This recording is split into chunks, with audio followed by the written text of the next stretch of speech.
Good morning children. बहुत बहुत स्वागत है आप सबका हिंदी क्लास में।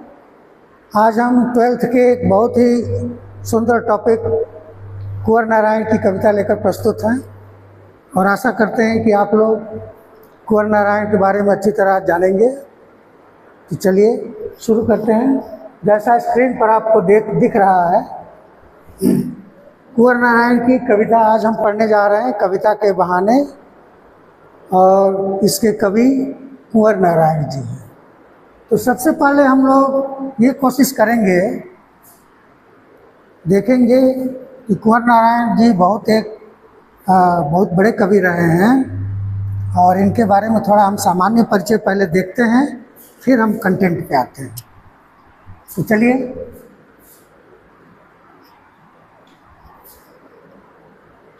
कुंवर नारायण के बारे में हम समझते हैं आज कि कुंवर नारायण जी का जन्म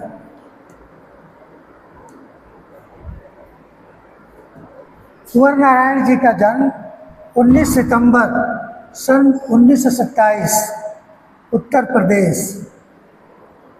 प्रदेश के फैजाबाद में हुआ था। अब आप ये बताइए कि फैजाबाद का वर्तमान में नाम परिवर्तन करके क्या कर दिया गया है। यदि आपको ज्ञात हो तो कमेंट बॉक्स में अवश्य लिखिएगा।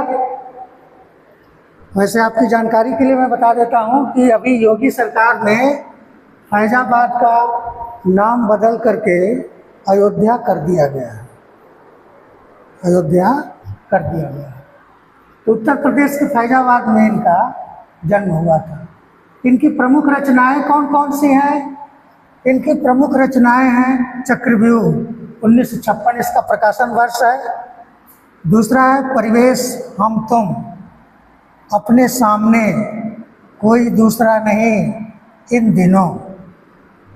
ये सब इनके काव्य संग्रह हैं। ये इनके क्या है? काव्य संग्रह है। आत्मजयी इनका प्रबंध काव्य है। अब प्रबंध काव्य क्या होता है भाई? प्रबंध काव्य क्या है? जैसे काव्य के कई भेद माने गए हैं,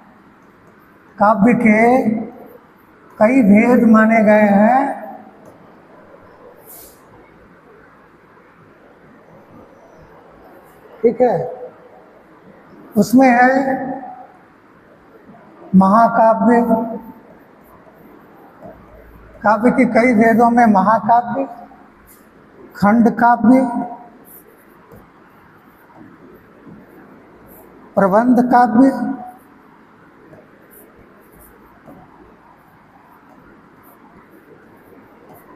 मुक्तक काव्य।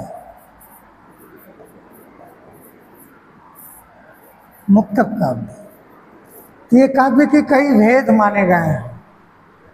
जैसे महाकाव्य है, खंड काव्य है, प्रबंध काव्य है, मुक्तक काव्य है। तो इनकी ये जो रचना है आत्मजयी, यह प्रबंध काव्य है। प्रबंध काव्य की विशेषता क्या होती है? प्रबंध काव्य की विशेषता ये होती है कि प्रबंध काव्य का जो नायक होता है वह कोई ऐतिहासिक पात्र होता है। उस ऐतिहासिक पात्र के जरिए हम अपनी मनोभावनाओं को व्यक्त करते हैं। ये इनका प्रबंध काव्य है। आकारों के आसपास ये इनका कहानी संग्रह है। आज और आज से पहले ये इनकी समीक्षा है। समीक्षा मतलब इन्होंने आलोचना लिखी है। मेरे साक्षात्कार ये है। अब प्रमुख चीज़ जो इनके ऊपर आप ध्यान देंगे वो है प्रमुख पुरस्कार। बहुत बड़े कवि रहे हैं कुंवर नारायण जी और इनको साहित्य का सबसे सर्वश्रेष्ठ पुरस्कार ज्ञानपीठ पुरस्कार जो है इनको मिला है 2005 में। इनको साहित्य का सर्वश्रेष्ठ पुरस्कार ज्ञानपीठ से नवाजा गया है, 2005 में दिया गया। और आपको हम ये बता दें कि 1956 से ये ज्ञानपीठ पुरस्कार की शुरुआत होती है। और पहले व्यक्तिगत रचनाओं पे ये पुरस्कार दिया जाता था, लेकिन 1984-85 के दौरान यह समग्र साहित्य के लिए दिया जाने लगा। तो कुंवर नारायण को यह जो पुरस्कार है समग्र साहित्य के लिए दिया गया। समग्र साहित्य पूरा जो साहित्य इन्होंने लिखा उसके लिए इनको ज्ञानपीठ दिया गया। 1995 में इनको साहित्य अकेडमी पुरस्कार भी दिया गया था। कौन सी रचना थी वह? इन दिनों काव्य संग्रह जो इनका है, इन दिनों नहीं, कोई दूसरा नहीं, जो इनका काव्य संग्रह है, इस पर इनको साहित्य अकेडमी पुरस्कार मिला है। साहित्य अकादमी पुरस्कार, ये इसको इनको साहित्य अकेडमी पुरस्कार मिला है। इनकी जो रचना आत्मजयी है, इस पर इनको व्यास सम्मान भी मिल चुका है, और प्रेमचंद पुरस्कार, लोहिया सम्मान, कबीर सम्मान, ज्ञानपीठ पुरस्कार इत्यादि इत्यादि से इनको नवाजा गया। इतना आप समझ गए होंगे। आगे देखते हैं।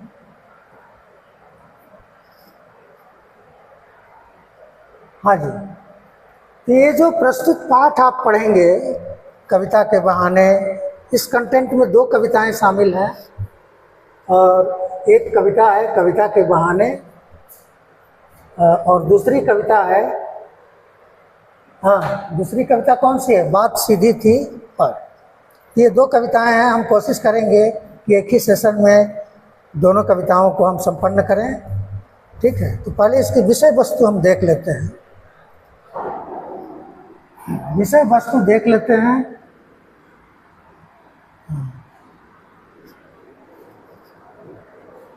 विषय वस्तु देख लेते हैं तो इसकी विषय वस्तु क्या है। तो यहाँ पर इस कंटेंट में आप 2 कविताएं पढ़ेंगे, 2 कविताएं पढ़ेंगे। यहाँ पर कुंवर नारायण की 2 कविताएं ली गई हैं। पहली कविता है कविता के बहाने, शीर्षक है कविता का, जो इनके कहानी संग्रह इन दिनों में संग्रह की गई है। ठीक है, इसका मूल कंसेप्ट क्या है कि आज के समय में बताया जाता है कि लोगों का जीवन इतना यांत्रिक हो गया है कि कविता का वजूद ही मिट जाएगा, न काव्य रहेगा, न काव्य लिखने वाला रहेगा। तो ऐसे लोगों को समझाते हुए कुंवर नारायण ने बताया है कि कविता में अनंत संभावनाएं छिपी हुई हैं और कविता का अंत कभी नहीं हो सकता। ठीक है, कविता शुरू से ही लोगों के हृदय में जागृति और चेतना उत्पन्न करती आई है, इसलिए कविता के वजूद के ऊपर सवाल उठाना लाजमी नहीं है। तो लोगों की मान्यता है, बहुत से विद्वान कहते हैं कि आज का समय कविता के वजूद को लेकर आशंकित है कि कविता जीवित रहेगी या नहीं रहेगी। समझ रहे हैं बात आप? आगे देखिए। शक है कि जो यांत्रिकता के दबाव से कविता का अस्तित्व मिट जाएगा, नहीं रहेगा। ऐसे में यह कविता, जो कविता के बहाने कविता पढ़ रहे हैं, यह कविता की अपार संभावनाओं को टटोलने का एक अवसर देती है। दूसरी जो इनकी कविता के बहाने आप क्या पढ़ेंगे, मुख्य रूप से इस कविता में क्या पढ़ेंगे? तो कविता के बहाने आप एक यात्रा पर निकलेंगे। कविता के बहाने एक यात्रा है जो चिड़िया से शुरू होती है, फूल से लेकर बच्चे तक इस यात्रा में शामिल है। इस कविता में एक और प्रकृति है तो दूसरी ओर भविष्य की ओर कदम बढ़ाता बच्चा है। कहने की आवश्यकता नहीं कि चिड़िया की उड़ान की सीमा है, फूल के खिलने के साथ उसकी परिणति निश्चित है। इस कविता में आप पढ़ेंगे कि फूल भी खिलता है, कविता भी खिलती है। तो कविता का खिलना क्या है? कविता में भाव खिलता है। कविता में क्या खिलता है? कविता में भाव खिलता है। तो फूल और कविता, इन दोनों के खिलने में अंतर है। सबसे बड़ा अंतर क्या है? सबसे बड़ा अंतर यह है कि फूल खिलता है तो उसके खिलने की एक सीमा है।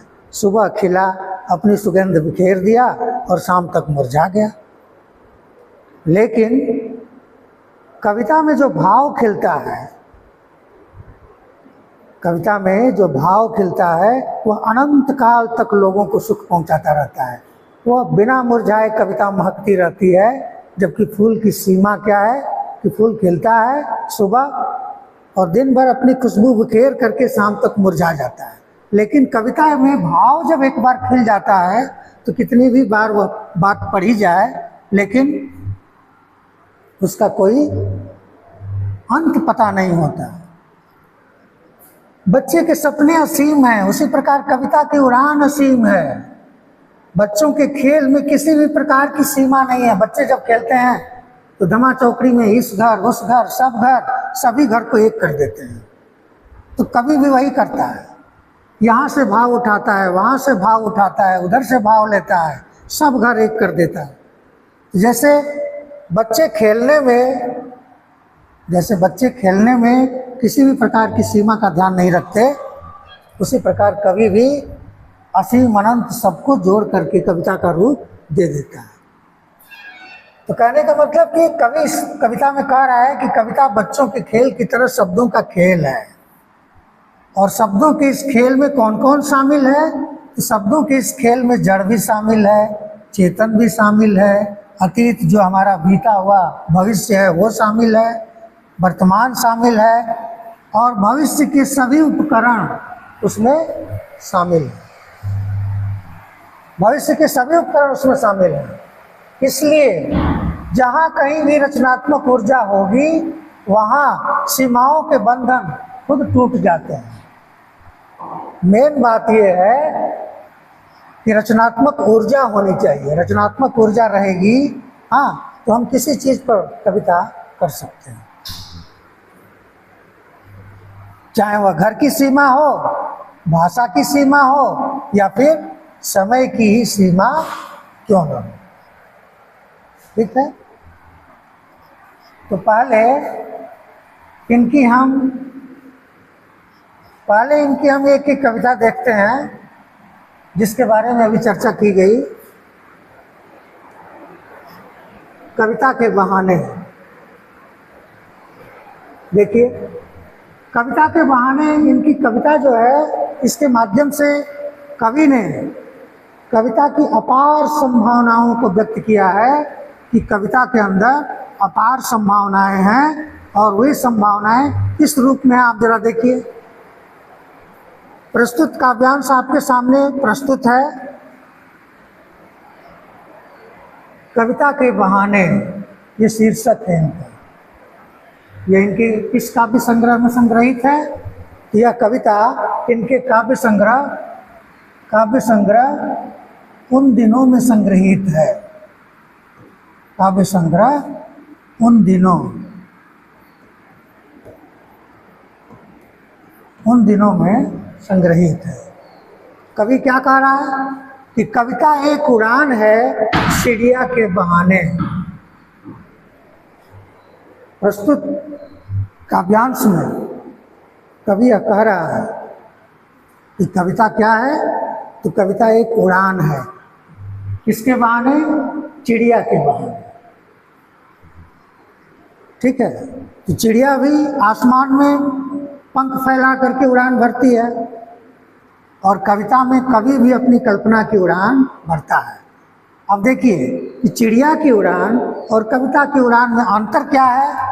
तो कविता की उड़ान भला चिड़िया क्या जाने, बाहर भीतर इस घर उस घर, कविता के पंख लगा उड़ने के माने चिड़िया क्या जाने। कवि कह रहा है कि कविता एक उड़ान है चिड़िया के बहाने। जैसे चिड़िया अपने पंख फैला करके उड़ती है, उसी प्रकार कविता में कवि भी अपने पंख फैलाकर उड़ता है। लेकिन चिड़िया इस उड़ान को नहीं समझ सकती, क्योंकि चिड़िया की उड़ान की सीमा है। क्या है? कविता की उड़ान भला चिड़िया क्या जाने। तो कविता में जो कल्पना की उड़ान है वो चिड़िया की उड़ान से बिल्कुल भिन्न है, बिल्कुल ही डिफरेंट है, उसका अलग ही स्वरूप है। क्यों चिड़िया नहीं जान सकती? क्योंकि चिड़िया के उड़ान की सीमा है, वह बाहर जा सकती है, भीतर आ सकती है, इस घर जा सकती है, उस घर जा सकती है। लेकिन कविता के पंख लगा उड़ने के माने चिड़िया क्या जाने। कि कविता में कवि जब कल्पना का पंख लगा लेता है और जब अपनी उड़ान भरता है तो वो चिड़िया की उड़ान से बिल्कुल ही क्या है? अलग है। ठीक है, क्योंकि क्यों अलग है? क्योंकि चिड़िया की उड़ान की सीमा है और कविता के उड़ान की कोई सीमा नहीं है। कविता के कल्पना की उड़ान की सीमा अनंत है। जहाँ न कहा भी गया है कि जहाँ न पहुँचे रवि वहाँ पहुँचे कवि। जहाँ सूर्य का प्रकाश भी नहीं पहुँच सकता, कवि की कल्पना वहाँ पहुँच सकती है। इतना समझ गए होंगे आप। आगे देखिए, दूसरे पद में कवि क्या कह रहा है कि कविता एक खिलना है फूलों के बहाने। जैसे फूल खिलता है उसी प्रकार किसी भी कविता में कवि के हृदयगत जो भाव हैं वो खिल जाते हैं। तो कविता भी खिलती है, फूल भी खिलता है, लेकिन कवि कह रहा है कि कविता का खिलना भला फूल क्या जाने, बाहर भीतर इस घर उस घर बिना मुरझाए महकने के माने फूल क्या जाने। अब देखिए यहाँ पे क्या अंतर है कि कवि कह रहा है कि फूल के खिलने की एक सीमा है। फूल सुबह खिलता है, दिन भर अपनी सौरभ अपनी सुगंध बिखेरता है, लेकिन शाम को उसकी परिणति क्या होती है कि शाम को वह मुरझा जाता है और टूट के नीचे गिर जाता है। इसीलिए कवि कह रहा है हाँ कि कविता का खिलना भला फूल क्या जाने। कविता में जब भाव खिलता है हाँ तो बिना मुरझाए महकते रहता है। जबकि कविता की सीमा क्या है, चिड़िया फूल की सीमा क्या है कि फूल खिलता है, बाहर भीतर इस घर उस घर तक उसकी खुशबू पहुंचती है और फिर वह मुरझा के नीचे गिर जाता है। लेकिन कविता में कवि का जो हृदयगत भाव है जब वो खिलता है तो बिना मुरझाए कविता के भाव जो है महकते रहते हैं। बिना मुरझाए कविता के भाव महकते रहते हैं। इसलिए कविता और फूल की कोई तुलना नहीं हो सकती। कविता एक खेल है बच्चों के बहाने।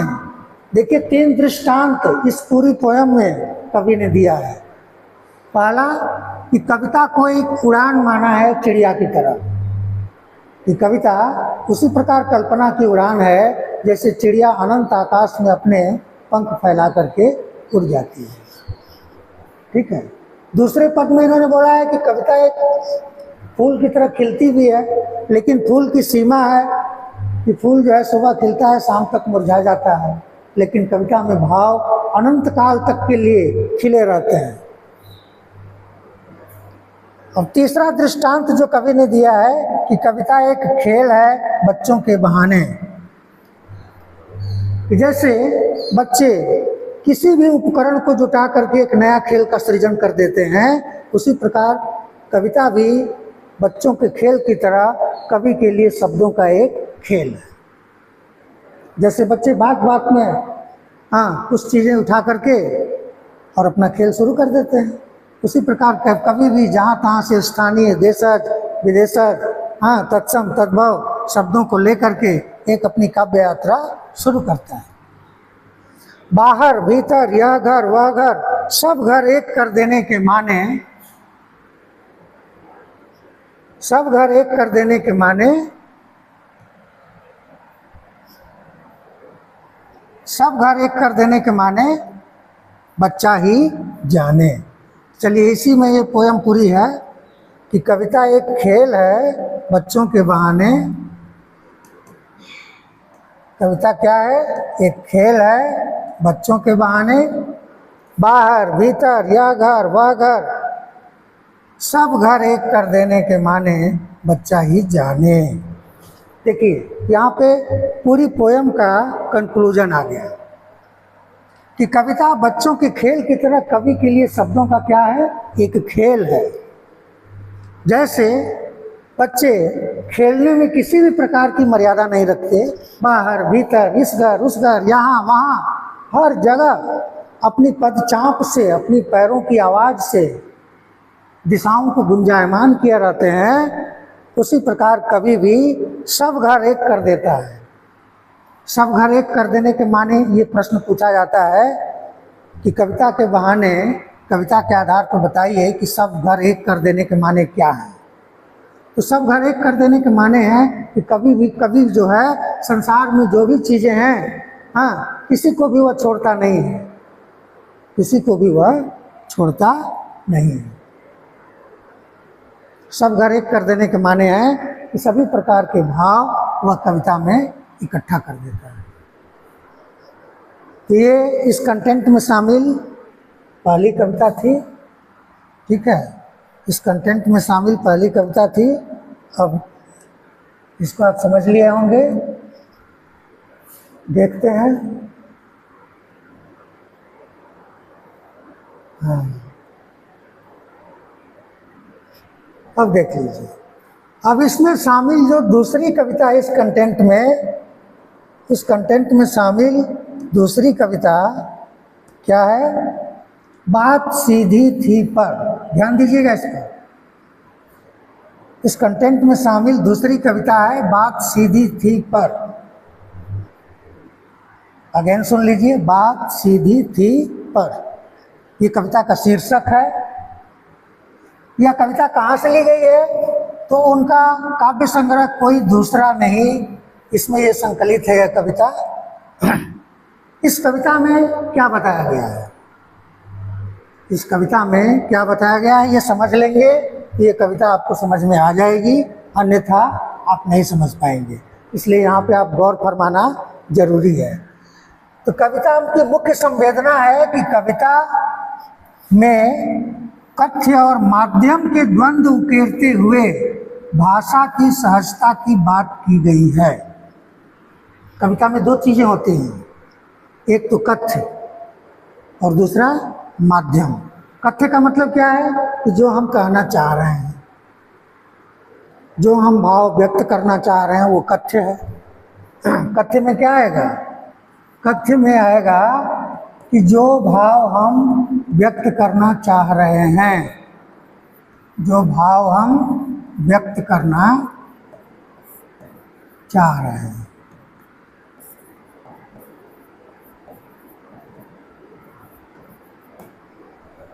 हाँ, दूसरा क्या है? माध्यम। माध्यम क्या है? भाषा।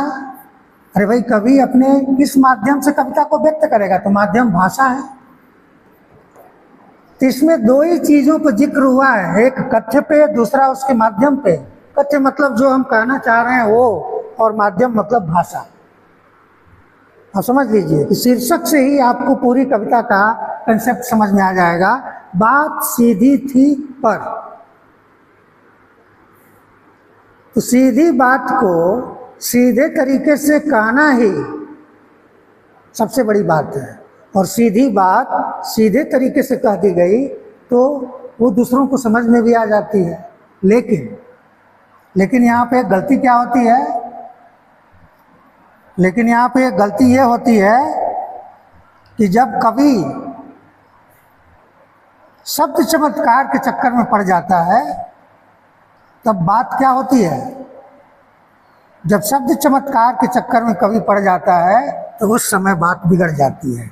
वही बात कही जा रही है। इस कविता में बात सीधी थी पर कविता कहाँ से ली गई है? उनके काव्य संग्रह कोई दूसरा नहीं, इससे ली गई है। इसमें क्या कवि ने बताया है कि हर बात के लिए कुछ खास शब्द नियत होते हैं, ठीक वैसे ही जैसे हर पेच के लिए एक निश्चित खांचा होता है। अब तक जिन शब्दों को हम एक दूसरे के पर्याय के रूप में जानते आ रहे हैं, उन सबके भी अपने विशेष अर्थ होते हैं। अच्छी बात या अच्छी कविता का बनना सही बात का सही शब्द से जुड़ना होता है। आपकी बात कब बनेगी? आपकी बात तब बनेगी कि जो बात आप कहना चाहते हैं स्वाभाविक रूप से आपके हृदय में जो भाव आ रहे हैं उसको बिना किसी लाग लपेट के वैसे ही व्यक्त कर देना। जिस क्रम से आ रहे हैं उसी क्रम में पिरो देना। लेकिन जब हम ये सोचने लगते हैं कि थोड़ा अच्छे शब्दों का चयन करें तो उसमें हमारी भाषा दुरूह हो जाती है। उस समय क्या होता है? हमारी बात दुरूह हो जाती है और कथ्य हमारा उलझ जाता है। जो हम कहना चाहते हैं ठीक से नहीं कह पाते। ये जरूर है कि आकर्षक शब्दों के प्रयोग से कभी सम्मेलनों में आपको वाहवाही तो मिल जाती है, लेकिन कविता में वो कसाव नहीं रह जाता, वो अर्थ गंभीर नहीं रह जाता जो एक कविता में होना चाहिए। तो अच्छी बात या अच्छी कविता का बनना किस पर निर्भर है कि सही बात सही शब्द से जुड़ जाए। सही बात के लिए सही शब्द मिल गया तो वो अपना प्रभाव दिखाएगा, लेकिन जब आप भाषिक चमत्कार के चक्कर में पड़ जाएंगे तब वहाँ पे आपका कथ्य उलझ जाएगा। तो यहाँ कथ्य और माध्यम इन दोनों के द्वंद्व को इस कविता में दिखाया गया है कि कथ्य तभी अच्छा माना जाएगा जब सरल भाषा में उसका प्रयोग किया जाए। इतनी बात समझ गया? और जब ऐसा होता है तो किसी दबाव या अतिरिक्त मेहनत की जरूरत नहीं होती और वह सहूलियत के साथ हो जाता है। कि जिस क्रम में विचार आपके मन में भीतर आ रहे हैं उसी क्रम से आपने उसको व्यक्त कर दिया तो बिना लाग लपेट के आपकी बात प्रभावी होती है। लेकिन जब आप अलंकारिक शब्दों को ढूंढने लगते हैं तो आपकी कविता में दुरूहता आ जाती है। और होता क्या है कि पेच को कील की तरह जैसे तैसे ठोक देना पड़ता है। ठीक है, हर खांचे के लिए एक अलग पेच बनी हुई है, उसी प्रकार हर बात के लिए एक अलग शब्द निर्धारित है। यदि खांचा छोटा है और उसमें बड़ी पेंच आप डाल रहे हैं तो वो घुसेगा ही नहीं उसमें, और जब आप परेशान हो जाएंगे तो उसको कील की तरह ठोक देंगे। कविता तो आपकी तैयार हो जाएगी लेकिन न उसमें रचाव होगा न कसाव होगा। आपकी रचना कालजयी रचना नहीं बन पाएगी, केवल गिनाने के लिए होगी कि हाँ एक कविता हमने लिख दिया। तो इस बात सीधी थी पर इस कविता में कथ्य और माध्यम के द्वंद्व को उकेरा गया है। इतनी बात समझ गया? चलिए अब हम आते हैं मेन पोयम पे। बात सीधी थी पर देखिए कवि कह रहा है कि बात सीधी थी पर एक बार भाषा के चक्कर में जरा टेढ़ी फंस गई।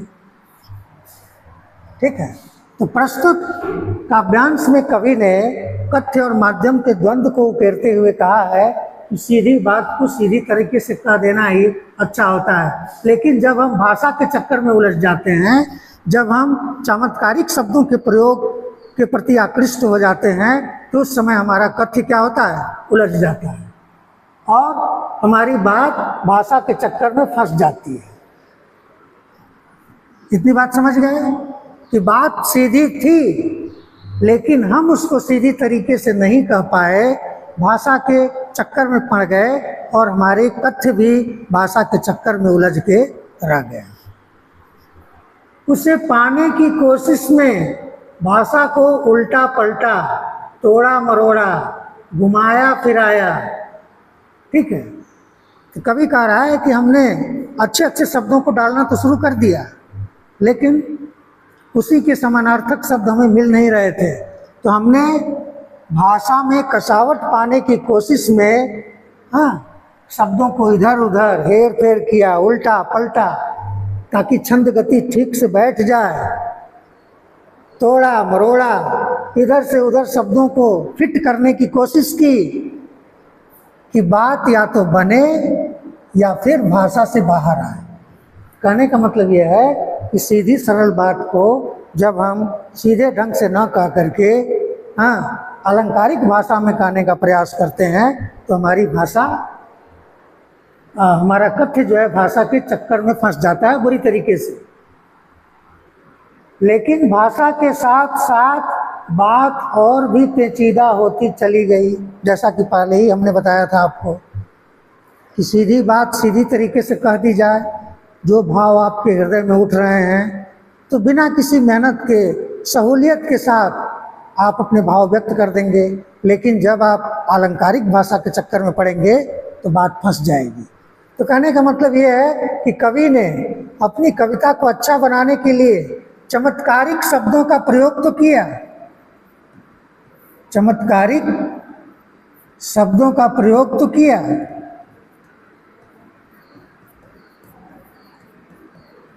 लेकिन उसी के समानांतर वो शब्द ढूंढने में असफल रहा और उसकी बात और भी पेचीदा होती चली गई। कहने का मतलब है कि कथ्य उलझ गया। कथ्य क्या हुआ? उलझ गया। ठीक है, इतनी पंक्तियां आप समझ लिए। सारी मुश्किल को धैर्य से समझे बिना मैं पेंच को खोलने की बजाय उसे बेतरह कसता चला जा रहा था। ठीक है, मान लीजिए कि आप मार्केट गए, वहां से एक पेंच खरीद के लाए और उसको स्क्रू से आपने कसना शुरू किया, लेकिन जिस खांचे में आप उस पेंच को डाल रहे हैं वो खांचा ही उपयुक्त नहीं है। तो कहने का मतलब है कि बात तो सीधी है, लेकिन उसके लिए आप जो शब्द ढूंढ रहे हैं वो शब्द सही नहीं है। तो असली पेंच तो यही थी, असली पेंच तो यही थी कि आप जिस भाव को व्यक्त करने के लिए जिस शब्द को आप ढूंढ रहे हैं वो सरलता से मौजूद है, लेकिन आप चमत्कार के चक्कर में पड़े हैं। हाँ, तो सारी मुश्किल को धैर्य से समझे बिना, क्या मुश्किल है, कहाँ पेंच फंस रहा है, कहाँ हम उलझ रहे हैं, इस बात को हम समझते नहीं हैं। और पेंच को खोलने की बजाय, समस्या को समझने की बजाय हम उसे बेतरह कसते चले जाते हैं, एक पर एक दूसरे शब्द नए नए डालते चले गए।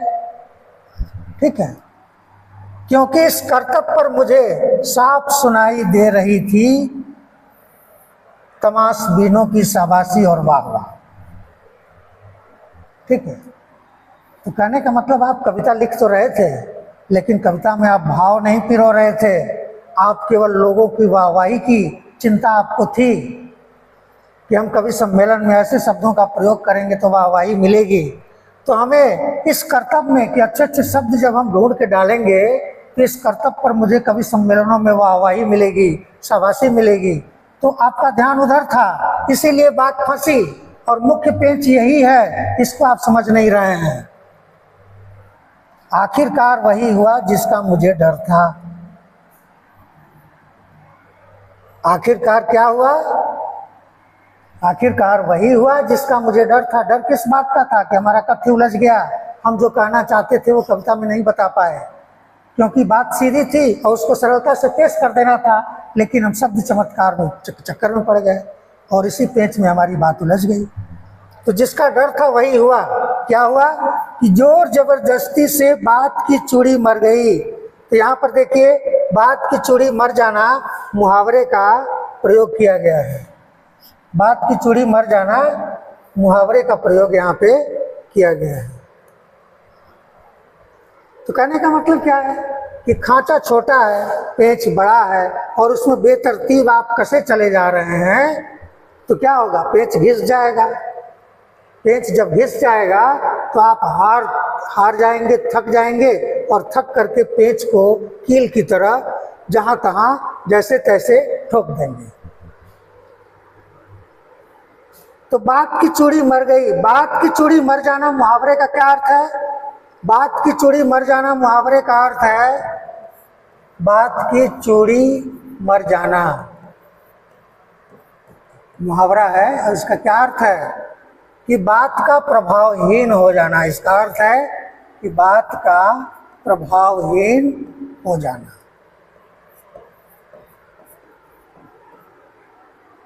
प्रभावहीन हो जाना। तो बात की चूड़ी मर गई, मतलब हम जो कहना चाहते थे वो नहीं कह पाए।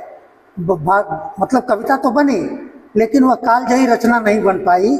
बात की चूड़ी मर गई, अर्थात हमारी बात, हमारी कविता प्रभावहीन हो गई और भाषा के चक्कर में बेकार घूमने लगी। कहने का मतलब कि कहने चले थे अपना कथ्य और भाषा की पेंच में हम उलझ गए। हार कर मैंने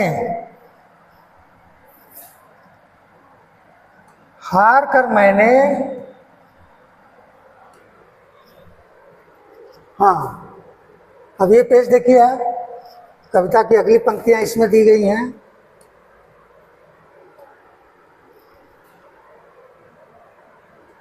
ऊपर से ठीक ठाक पर अंदर से न तो उसमें कसाव था न ताकत। और हार कर मैंने क्या किया? हार कर मैंने, इसके पीछे एक पद था जो अगले पेज में चला गया, हार कर मैंने उसे कील की तरह ठोक दिया। कहने का मतलब यह है कि जिस खांचे के लिए जो पेंच बना है, एक खांचा है तो हर खांचे के लिए एक निश्चित पेंच बना होता है, लेकिन खांचा छोटा है, पेंच बड़ा है, तो उसमें उसको आप सही तरीके से नहीं कर पाएंगे। ठीक है, तो उसी प्रयास से बात की चूड़ी मर गई, अर्थात हमारी भाषा जो है निष्प्रभावी हो गई और असरहीन हो गई, उसका कोई प्रभाव नहीं रहा।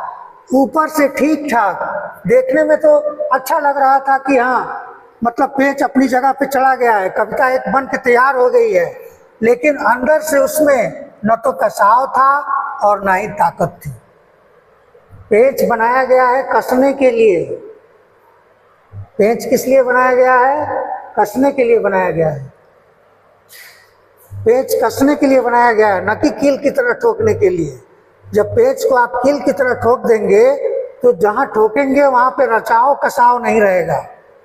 तो कवि ने जहां तहां जैसे तैसे शब्दों को लेकर के चमत्कार तो उत्पन्न किया, लेकिन उसकी रचना में हाँ कोई कसाव नहीं था, न कोई ताकत थी। अब देखिए, इन पंक्तियों में बात ने ही व्यंग किया है कवि के ऊपर कि तुम इतने बड़े कवि बन गए, तुमको इतने पुरस्कार मिल गए। हाँ, बात ने एक शरारती बच्चे की तरह मुझसे जो खेल रही थी, कहा गया है ना कि कविता एक खेल है, शब्दों का खेल, तो बात जो कवि के साथ खेल रही थी, हाँ बच्चे की तरह, शरारती बच्चे की तरह। देखा कि कवि परेशान है, हाँ पसीना पोंछ रहा है, और पसीना पोंछते हुए देखकर पूछा कि क्या तुमने भाषा को सहूलियत से बरतना कभी नहीं सीखा? इतने बड़े तुम कवि हो गए, क्या सीधी बात को सीधी तरीके से कहना तुमने नहीं सीखा? असली पेश तो अलंकारिक शब्दों की खोज में है, पेश तो वहाँ फंस रही है, और तुम उस भाव को समझे बिना क्या कर रहे हो? उस भाव को समझे बिना जहाँ तहाँ शब्दों को रख दे रहे हो, इसीलिए तुम्हारी कविता क्या है? प्रभावहीन होगी। तो समझ लिया आप इस बात को? आप इस बात को समझ गए होंगे। अब आगे देखते हैं। कुंवर नारायण के बारे में थोड़ा जानते हैं। कुंवर नारायण बहुत बड़े कवि रहे हैं और साहित्य जगत का सर्वश्रेष्ठ प्राइज इनको मिल चुका है। ज्ञानपीठ पुरस्कार, साहित्य अकेडमी पुरस्कार, व्यास सम्मान, प्रेमचंद पुरस्कार, और भी पोलैंड और वारसा से भी इनको सम्मान मिले। तो कुंवर नारायण का जन्म 1927 से 2017, ये तीसरे सप्तक के प्रमुख कवि हैं। ये सप्तक परंपरा कहाँ से शुरू होती है?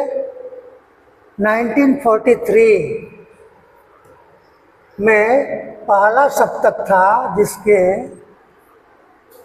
पहला सप्तक जिसके प्रवर्तक अज्ञेय थे। इसमें 7 कवियों को शामिल किया गया था। तो पूछ दिया जाए कि कुंवर नारायण किस सप्तक के कवि हैं, तो तीसरे सप्तक के प्रमुख कवि हैं और नई कविता के प्रमुख हस्ताक्षर हैं। नई कविता के क्या हैं? नई कविता के प्रमुख हस्ताक्षर हैं। ठीक है, जैसा कि इनके जीवन परिचय में हमने देखा कि ये कवि भी हैं, कहानीकार भी हैं, हाँ सब कुछ हैं। तो बहुमुखी प्रतिभा के धनी है, एक बहुत बड़े अच्छे आलोचक भी हैं। ठीक है, उनकी कविताओं में सामाजिक चेतना, दर्शन और आत्मसंयम का अनूठा संगम देखने को मिलता है। इनकी प्रमुख रचनाएं कौन कौन सी हैं? चक्रव्यूह, आत्मजयी, परिवेश, हम तुम, कोई दूसरा नहीं, और उन्हें ज्ञानपीठ और साहित्य अकादमी पुरस्कारों से सम्मानित किया गया। ज्ञानपीठ कब दिया गया? आपको हमने बताया कि ज्ञानपीठ दिया गया था इनको 2005 में। किसके लिए दिया गया था? समग्र साहित्य के लिए दिया गया था। समग्र साहित्य के लिए दिया गया था।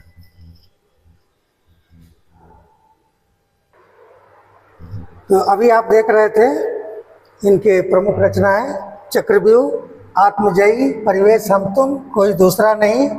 उन्हें ज्ञानपीठ और साहित्य अकादमी पुरस्कारों से भी सम्मानित किया गया है। तो समग्र साहित्य के लिए इनको 2005 में ज्ञानपीठ दिया गया, जो साहित्य जगत का सबसे बड़ा पुरस्कार है। हाँ, और इनकी रचना जो इन दिनों जो काव्य संग्रह है उस पर इनको जो है साहित्य अकादमी पुरस्कार भी मिल चुका है। आगे देखते हैं।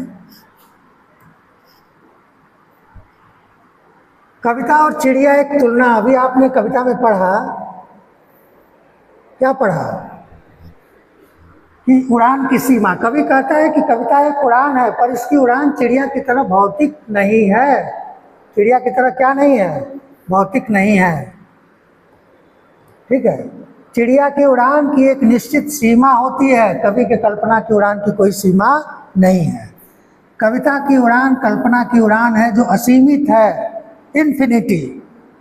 चिड़िया के घर के बाहर भीतर उड़ती है, पर कविता मन के गहरे कोनों तक जाती है। यह आपने इस कविता में पढ़ा, यह आपने इस कविता में पढ़ा। अगली स्लाइड देखिए। कल्पना की पंख।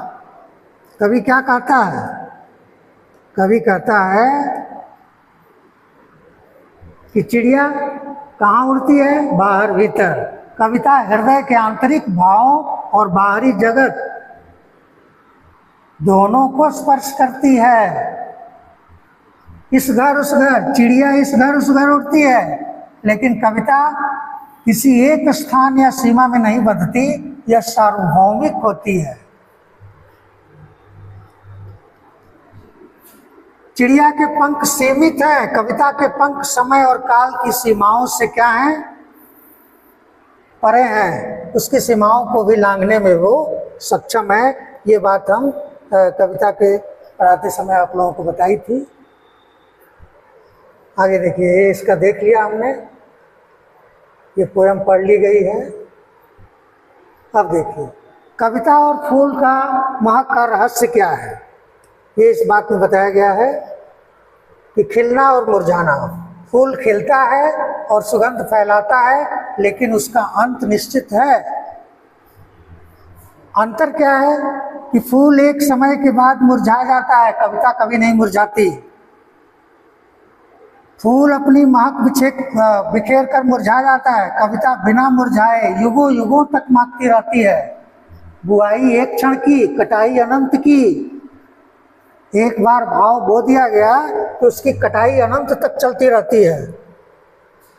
फूल और कविता के खिलने के शाश्वत अर्थ को नहीं समझ सकता कि फूल खिलता है लेकिन वो क्षणभंगुर है, उसका जीवन काल 10 से 12 घंटे का है, उसके बाद मुरझा के वो खत्म हो जाता है।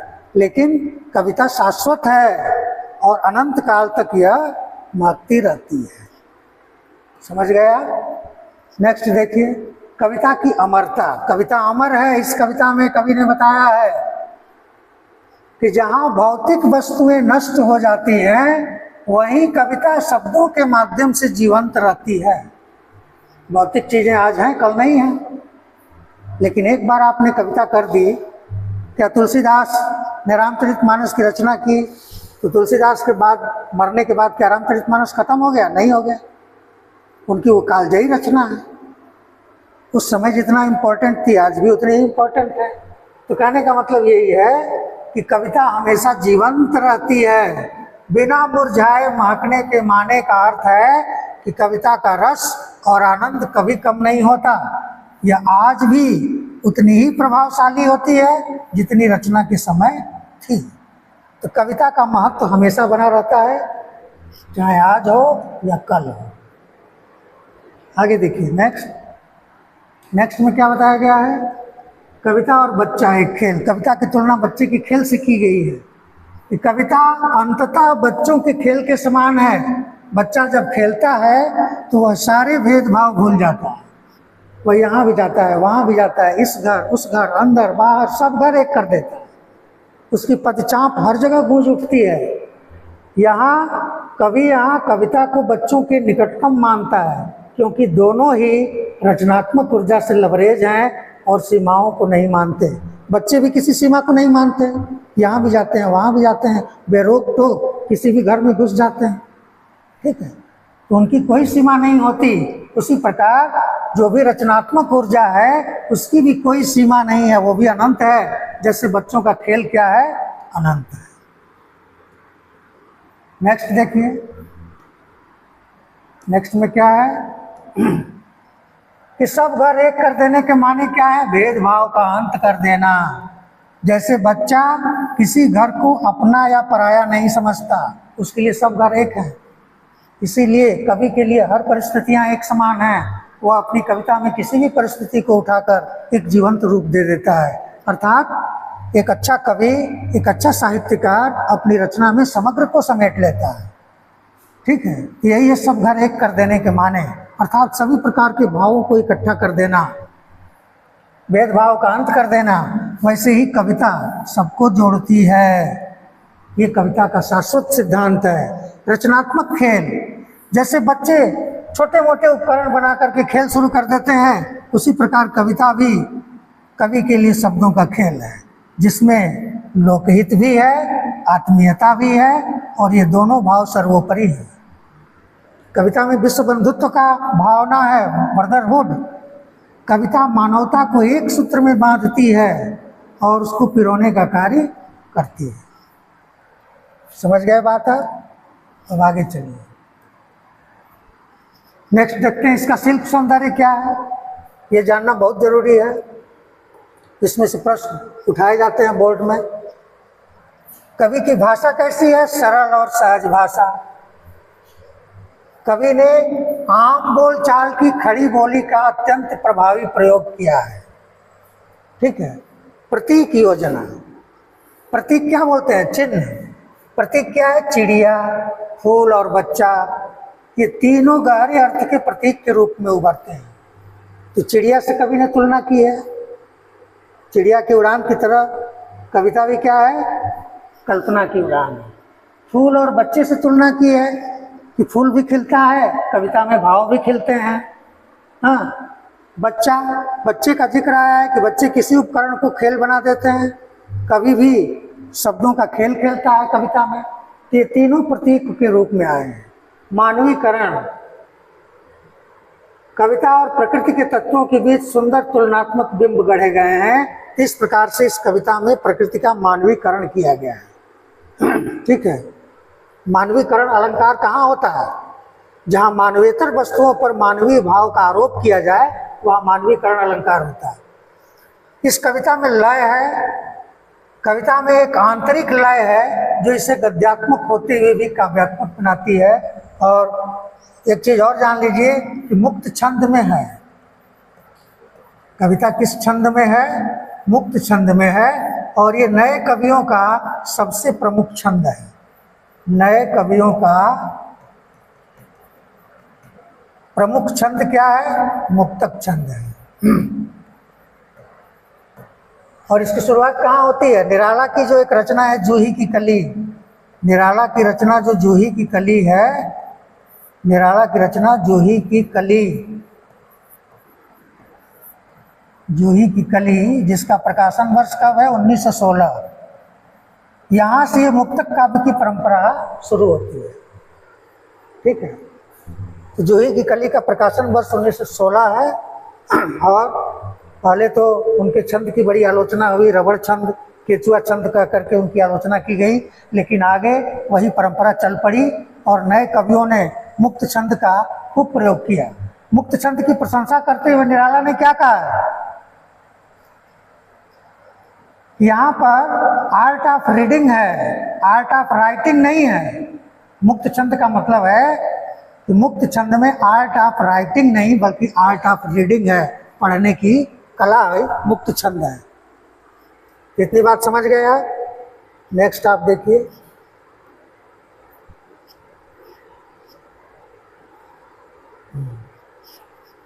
निष्कर्ष क्या है? निष्कर्ष देखिए क्या है कि कविता के बहाने हमें या कविता याद दिलाती है कि आंतरिकता के इस युग में भी मानवीय संवेदनाएं, कल्पना की उड़ान और बच्चों की जैसी मासूमियत ही वह रचनात्मक ऊर्जा है जो दुनिया को सुंदर बनाए रखती है। कविता कभी नहीं मरती। इस कविता का मूल संवेदन यही है, मूल संवेदना यही है। इस कविता में कवि क्या कहना चाहता है कि माना कि दुनिया यांत्रिक हो गई है, आज के समय में मनुष्य जो है वस्तु बन गया है और उसका क्रेता और विक्रेता दोनों वही है। तो सभी चीज़ वस्तु बन गई है, सब चीज़ खरीदने बेचने के काम आ रही है। तो ऐसे में लोग यह प्रश्न उठाते हैं कि क्या कविता का वजूद रहेगा।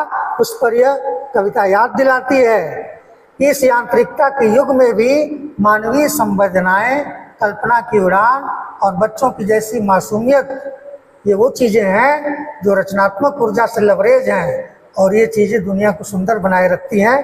कविता कभी नहीं मरती, चाहे युग यांत्रिक हो या कोई भी हो। कविता में अनंत संभावनाएं हैं। हाँ, प्रश्नोत्तरी देखिए कि कविता और बच्चे में क्या समानता है। इसको अभी हमने देखा कि कविता और बच्चे में समानता क्या है। कि कविता एक उड़ान है चिड़िया के बहाने, लेकिन कविता की उड़ान बड़ा चिड़िया क्या जाने। हाँ, कविता और बच्चे में क्या समानता है। जैसे बच्चे खेल खेल में कोई नया खेल का सृजन कर देते हैं, उसी प्रकार बच्चों के खेल की तरह कविता भी क्या है, शब्दों का खेल है। कविता क्या है, कविता कवि के लिए शब्दों का खेल है। कवि के लिए क्या है, शब्दों का खेल है। जैसे बच्चे खेल खेलते हैं, उसी प्रकार कवि शब्दों का खेल खेलता है। फूल कविता का खिलना क्यों नहीं जान सकता, क्योंकि फूल के खिलने की सीमा है, कविता के खिलने की कोई सीमा नहीं है। फूल खिलता है, अपनी सुगंध सौरभ बिखेरता है और मुरझा के गिर जाता है, लेकिन कविता में जो भाव खिलते हैं वो सदा सदा के लिए अमर हो जाते हैं। उड़ने और खिलने का कविता से क्या संबंध है। उड़ना चिड़िया की उड़ान है और खिलना फूल की सीमा है। तो चिड़िया की उड़ान की सीमा है, कवि के कल्पना की उड़ान की कोई सीमा नहीं है। खिलना फूल के खिलने की सीमा है, उसकी अवधि 10 से 12 घंटे की है और उसके बाद वह मुरझा के टूट के गिर जाता है। लेकिन कविता में जो भाव खिलते हैं तो वो सदा सदा के लिए अमर रहते हैं। सदा सदा के लिए क्या रहते हैं, अमर रहते हैं। तो आज का सेशन कैसा रहा, इसके बारे में आप लोग कमेंट करिएगा और हम आशा करते हैं कि इसको आपने अच्छे से देखा होगा। बहुत बहुत धन्यवाद। नेक्स्ट मिलते हैं अगले सेशन में।